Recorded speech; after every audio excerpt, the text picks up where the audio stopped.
আচ্ছা, এখন আপনার হচ্ছে ডায়মন্ডে গড়ে থাকে 3-4টা আলু, গড়ে আমরা যদি বলি গাছ প্রতি গড় পাই আমরা 3-4টা, এভারেজ 3-4টা।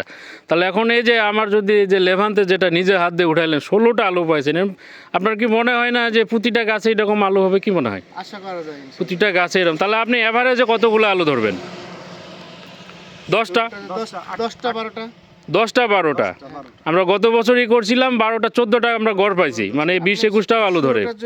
আমি 10টা থেকে 12টা গড় করি। এবং আলুগুলো সাইজ দেখেন, একটা গাছে কতগুলো বড় আলু, খুব সুন্দর সাইজ। হ্যাঁ, খুব সুন্দর সাইজ। এবং ও গাছে আরো টিউবার আছে, ওটাও বড় হবে। 3টা আছে।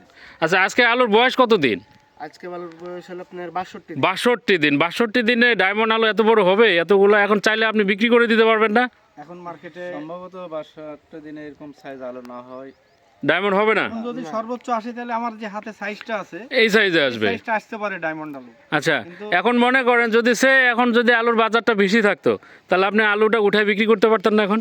হ্যাঁ, কাঁচাতে বিক্রি করে যাওয়া যাইতো না? সম্ভব হতো। আজ সম্ভব হয় যদি আলুর বাজারটা বেশি থাকতো। তাহলে আগামীতে যদি এরকম ফলন পান, তাহলে আগামীতে কি আলুটা চাষ করা যাবে? হ্যাঁ, আমার তো ইচ্ছা আছে আর এর ফলন যদি হয় ভালো, হ্যাঁ হ্যাঁ। আগামীতে আমরা বেশি করব অলরেডি আমার চিন্তা ভাবনা আছে। সে বলেছে যে আপনার ডায়মন্ড আলু চাষ করবে না। আচ্ছা আচ্ছা, মানে আপনি ডায়মন্ড চাষ করবেন না? না। আচ্ছা, না। অনেক কৃষক আমার সাথে অনেকে আমাকে বলেছে যে হ্যাঁ হ্যাঁ হ্যাঁ হ্যাঁ, আমার এই আলুটা যদি ভালো হয়, আমার কয়েকটা বন্ধু আমাকে অগ্রিম বলে রাখছে। যে আলুটা করবে ওরা। হ্যাঁ, তাহলে আপনি তো এখন নিজের জমি নিজে তো দেখছেন আলুটা ভালো, হ্যাঁ। তাহলে অবশ্যই আরো 10 জনকে বলবেন আপনি করার জন্য। ভাই, আপনিও নিজের চোখে যেহেতু দেখলেন, আপনিও চেষ্টা করবেন করার জন্য, এবং আপনি 10 জনকে আরো জানাবেন যে এরকম একটা আলু আসছে। হয়তো আমার ডায়মন্ডের সমান আমার গাছ হবে না, কিন্তু ডায়মন্ডের চাইতে ফলন অনেক বেশি হবে। আর সবচেয়ে আপনার একটা আমি ভালো লাগছে আমাকে যে আমি বিষ কিন্তু এই পর্যন্ত কম মারছি। আচ্ছা, সারের পরিমাণ পটাশটা আপনি সোয়া বিঘা জমিতে 50 কেজি দেওয়া আছে লাগানোর টাইমে, আর টপের টাইমে দিছি হয়তো বা 10 কেজি হতে পারে, মোট 60 কেজি দেওয়া আছে। মানে আপনার 1.5 বিঘা জমিতে পটাশ খালি 60 কেজি দিয়েছেন? দিয়েছি। আর অন্যান্য বছর কিন্তু আমার লাগানোর সময় 80 কেজি দিই, পরে আবার ধরেন 20 কেজি দেওয়া লাগে। 100 কেজির উপর সার পড়ে আমার এই জমিতে, প্রায় আপনার 40 থেকে 50 কেজি এই জমিতে সার কম আছে। 41 শতক জমি এটা। পটাশ দেওয়া আছে মাত্র 60 কেজি। 60 KG potash. তার মানে মানুষ তো বিশ্বাস করবে না আপনার কথা। হয়তো বা না করার সম্ভাবনা বেশি। কারণ আমি তো রাজশাহীতে জানি যে ওরা বিঘাতে হলো 120 কেজি পর্যন্ত পটাশ দেয়। 2 বস্তা পটাশ, 2 বস্তা ডিএপি, 1 বস্তা ফসফেট দিয়ে লাগাই। তার মানে আপনার কথায় যেটা বোঝা যাচ্ছে যে আপনার সারও খরচ কম। সার খরচ কম। আমি এই পর্যন্ত এই জমিতে মানে আমার বীজ দেওয়া আপনার টপের টাইমে বীজ দিয়েছি। টপ দিয়েছি আপনার মোটামুটি 30 দিনের বয়সে আমার টপ হয়েছে। আজকে 61 দিন, এই পর্যন্ত আর বীজ দিইনি কিন্তু।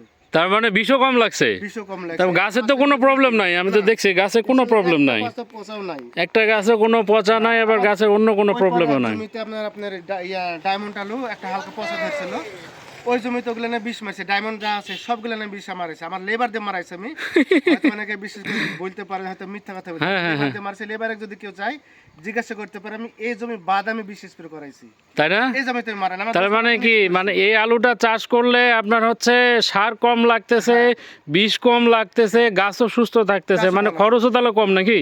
খরচ অনেকটাই কম। খরচ অনেকটাই কম। তো এখন বিঘা প্রতি ধরেন প্রায় 5,000 টাকার মতো খরচ হবে। 5,000 টাকার মতো সাশ্রয় হবে এটা। 33 শতক। তাহলে তো অনেক ভালো। এটা ভালো না খারাপ? হ্যাঁ, অবশ্যই ভালো। অবশ্যই ভালো। ধরার পরিমাণ বেশি। আলু ধরার পরিমাণ বেশি। এখন লাস্ট তাহলে যেটা দেখার বিষয় সেটা হলো ফলন।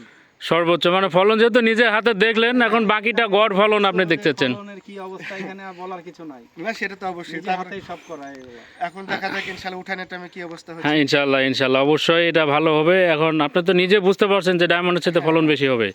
মানে এটা আমরা বলি যে এক গাছে মানে 1.5-2 কেজি আলু হওয়া সম্ভব কিনা। আলুটা যদি 90 দিন পর্যন্ত থাকে, হ্যাঁ হবে। হবে না? 1 কেজি আপ হয়ে যাবে। আর উপরে যাবে না? মানে আমরা যদি বলি গাছ প্রতি 1 কেজি করে আলু, মানুষ বিশ্বাস করবে না, না দেখলে 1 কেজি আলু চোখ বন্ধ করে হবে। সম্ভাবনা আছে, হয়ে যাওয়ার হয়ে সম্ভাবনা যাবে। তো আমরা আবারও আসবো একরাম ভাই, আমরা আবারও মাঠে আসবো, আমরা সচরাচর ভিজিট করব। আমরা হ্যাঁ, মালিক সিট সব সব সময় আমরা কৃষকের পাশে থাকবো ইনশাআল্লাহ। মালিক সেটা একটা বড় কোম্পানি, আমি এটা জানা আচ্ছা, ঠিক আছে, থ্যাংক ইউ ভাই। ব্যবহার করি। মনি ভাই, আপনি কি বলবেন এই এলাকার কৃষকের জন্য? এই এলাকার কৃষকের জন্য আমার একটাই মেসেজ থাকবে, এটা আগামী বাংলাদেশের একটা সম্ভাবনাময় জাত। এটা কৃষকরা গ্রহণ করবে ইনশাল্লাহ। সব দিক দিয়েই ভালো এটা, কারণ নিজে হাতেই উঠালাম, এখানে কোনো কারচুপির কিছু নাই। আচ্ছা আচ্ছা আচ্ছা। ভিডিও করে আলাদাভাবে ঢুকাই দিছে আলু তা না। একটা গাছে 16টা আলু আছে, আরও 3টা টিউবারের জন্ম হয়েছে, এগুলা 90 দিন বয়স পেলে এগুলো বড় হয়ে যাবে। মোটামুটি সাইজে আসবে, একটা মোটামুটি কাঁয়ের মানে সাইজ খাওয়ার উপযোগী হবে এটাও। হ্যাঁ। সেক্ষেত্রে ফলন অনেক বেশি হবে ইনশাল্লাহ, ভালো কিছু হবে আশা যাক, করছি ইনশাল্লাহ। থ্যাংক ইউ মনি ভাই, আপনি অক্লান্ত পরিশ্রম করতেছেন আমাদের লেভান্তে আলু নিয়ে। হ্যাঁ, রাজশাহীতে খুব পরিশ্রম করতেছেন, আমরা অবশ্যই আপনার সাথে আছি। মালিক সিট সবসময় কৃষকের পাশে আছে। তো আসসালামু আলাইকুম।